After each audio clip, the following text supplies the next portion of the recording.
இருக்கிறது, நண்பர்கள் தூஷிக்கிறார்கள், சொந்த மனைவியே என்ன செய்கிறாங்க, தேவனை தூஷித்து ஜீவனை விடுன்னு சொல்றாங்க. அப்படிப்பட்ட சூழ்நிலையில இவருடைய வாயிலிருந்து புறப்பட்டதான வார்த்தை, அவர் என்னை கொன்று போட்டாலும் அவர் மேல் என்ன செய்வேன், நம்பிக்கையா இருப்பேன். ஹல்லேலூயா. ரொம்ப கடினமானதுதான். ஆனால் இந்த யோபு அவ்விதமாய் சொல்லுகிறார், அவருக்கு ஒரு நம்பிக்கை இருந்தது, இப்படி கடினமான சூழலும் கர்த்தர் என் கூட இருக்கிறார் என்று சொல்லி.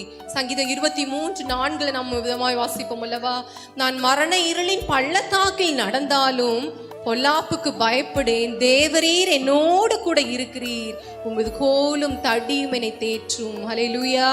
ஒருவேளை இழப்பின் மத்தியில் இருக்கிறீர்களா, உபத்திரவத்தின் பாதையிலே நீங்கள் கடந்து சென்று கொண்டிருக்கிறீர்களா, நான் என்ன செய்வேன் ஆண்டவரே, என்னுடைய விண்ணப்பங்கள் இன்னும் கேட்கப்படவில்லையே, நான் இவ்வளவு பெரிய ஒரு தவிப்பில் நான் இருந்து கொண்டிருக்கிறேனே என்று சொல்லி கலங்குகிறீர்களா, கொஞ்சம் ஆண்டவருடைய அந்த பாதத்தை பிடித்து கொள்ளுங்கள், அந்த நம்பிக்கையை விட்டு விடாதிருங்கள். ஹல்லேலூயா.